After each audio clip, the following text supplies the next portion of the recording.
Sunt potrivită pentru postul actual. Voi avea copii.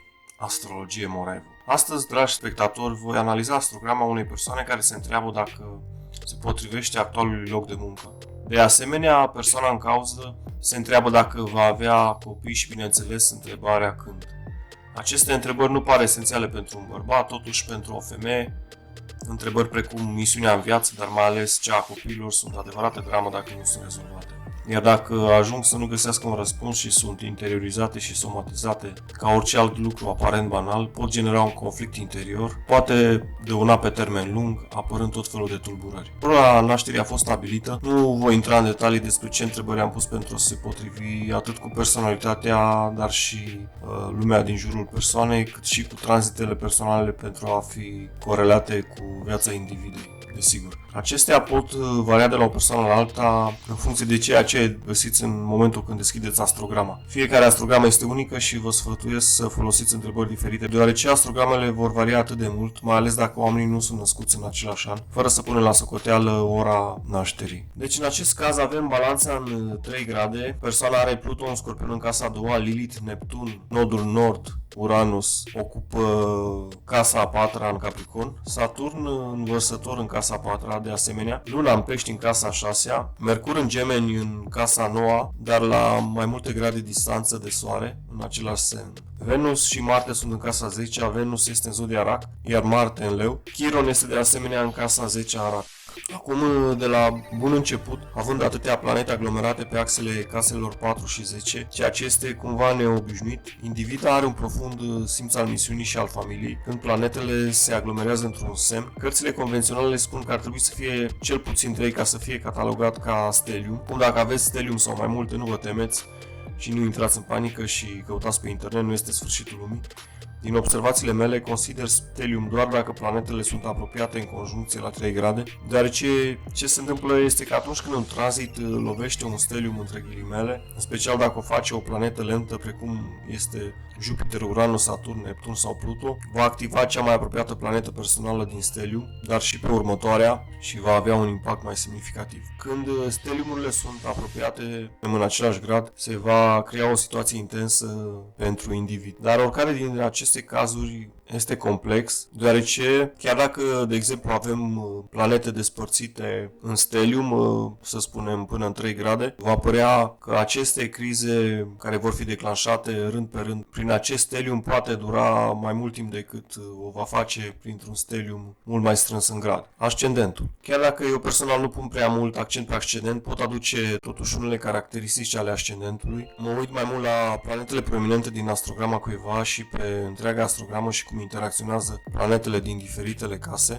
Ascendentul se manifestă într-o oarecare măsură doar. Ascendentul acestei persoane este Balanța, iar pentru că Balanța este susținută de Venus ca planetă guvernatoare, Balanța aduce frumusețea, armonia, echilibru și pacea ca fiind caracteristici generale. Acum, Balanța este și locul în care Saturn este exaltat, iar unele dintre caracteristicile Taurului, fiindcă Venus guvernează și Taurul, se îmbină cu cele ale Capricornului și pot duce uneori la extreme. Deci pot exista situații în care Balanța se pune într-un loc inferior de dragul păcii sau a ideii de rigurozitate, doar ca să-și găsească ea un oarecare echilibru. A fi ascultător de dragul altora și așa mai departe. De asemenea, imperfecțiunile pot face Balanța anxioasă. Cariera. Această persoană are Venus în casa 10, iar din întrebarea inițială din care am stabilit și corectat ora nașterii, am aflat că persoana este pasionată de creme. Venus în casa 10 poate aduce lucruri legate de frumusețe, simțul natural al designului și artă în termeni generali în cadrul carierei. Venus guvernează fața și corpul, dar în special fața. Venus este plasat aproape de Leu, în gradul analitic de 29 de grade, care poate fi potrivit pentru a face creme pentru păr sau lucruri legate de păr sau de scalp.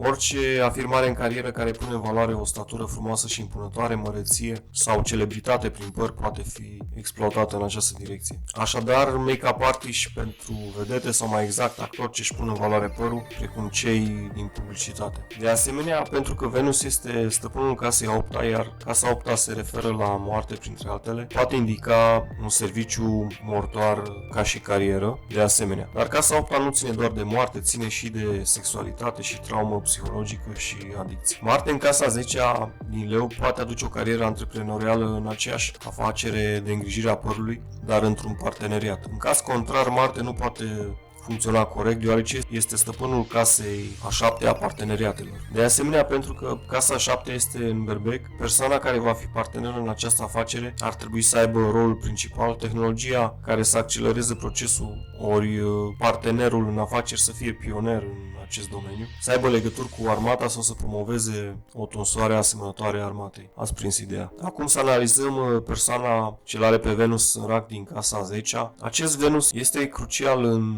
viață, deoarece racul reprezintă axa sânului, dar și a abdomenului, dar are și o semnificație ocultă. Individul ar trebui să fie angajat într-un domeniu ce ține de servicii, în special unul ce ține de abdomen, burtă, un terapeut alimentar sau chiar un chirurg, atât pentru talie cât și pentru sân. Acum, într-un mod neortodox, ei pot lucra cu putere ocultă pentru a proteja aceste zone și, de asemenea, Chiron, aflându-se în casa 10, ceea ce m-a făcut să cred că se poate face o terapie, poate nu una convențională. Indivizii pot avea un sentiment puternic pentru diverse situații sau persoane cu care interacționează. De asemenea, stăpânul casei a 10-a racului este Luna, plasat în casa 6-a din Pești. Individul poate lucra și într-un serviciu de alimentație, într-un spital sau în orice altă industrie a suferinței și a dedicării totale. Spital, închisoare, azil, ori un orfelinat. Personal, dacă m-aș afla în această situație, aș exploata trăsăturile poziției în Leu în carieră, pentru că planetele sunt într-o formă mai bună.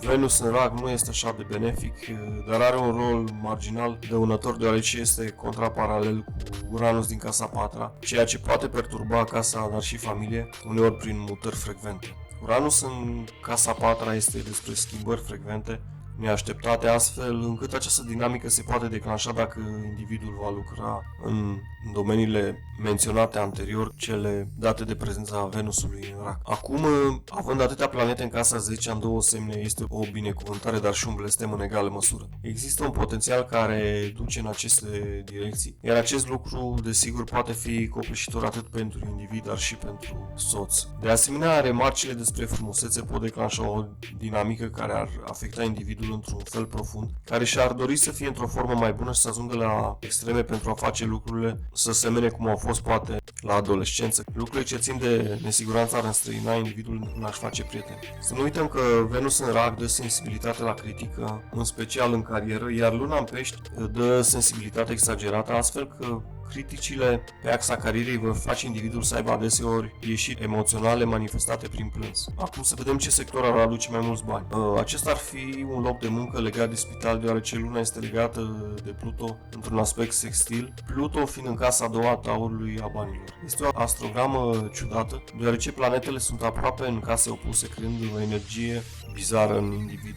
Și foarte multe planete sunt la nivele aproape identice ca nivel energetic. Ca să nu mai vorbim de interesul înalt al individului pentru probleme filosofice și profunde în general, cu Mercur în casa nouă în sânul său, orice în acea zonă trebuie analizat religios și cu toate simțurile. Dar, per total, individul este hiperexcitabil din cauza preeminenței lunii în astrogramă, însă nu este doar asta, individul va manifesta grijă exagerată și sentimente de protecție atât la locul de muncă și nu numai. Cum să trecem la ce este esențial pentru această persoană, probabilitatea copilului. În termeni generali, orice intervenție chirurgicală sau un obiect străin artificial, în special cum ar fi medicamente de stimulare a fertilității, vor putea impacta grav acest sector din cauza lui Chiron în rac. Chiron, dacă este afectat, poate avea efect dăunător. Acest Chiron este aspectat doar de Venus și poate face față unor lucruri, însă nu este bine aspectat ideii de malpraxis dacă se face vreo intervenție artificială. În special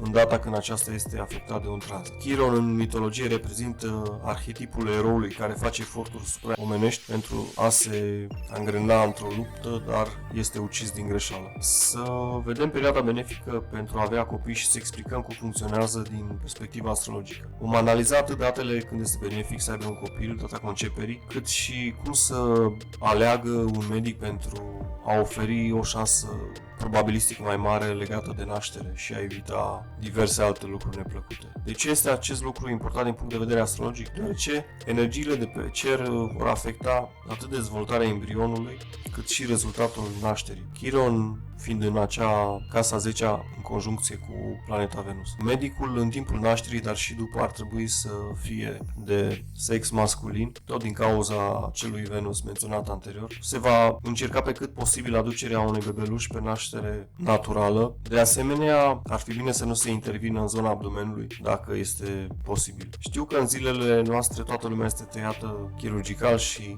există riscuri asociate cu aceasta, astfel că dorim să evităm pe cât posibil genul acesta de intervenții. Anul acesta am avut o zi perfectă pentru cele mai mari șanse de a rămâne însărcinată, dar acea zi a trecut din păcate, astfel că ne vom concentra pe următorul an 2024 și să vedem. Materialul seminal trebuie să fertilizeze ovulul la acea dată, așa că conceperea trebuie făcută cu 12 până la 24 ore înainte, la aceeași oră menționată. De ce este de preferat? Ei bine, luna este bine aspectată în acea zi. De asemenea, stăpânul casei a 5-a este în stare bună, data aleasă are un risc mai mic, după cum se poate observa în imagine. Toate celelalte date au un risc crescut de sarcină în funcție de tranzitele individuale mai puțin benefice.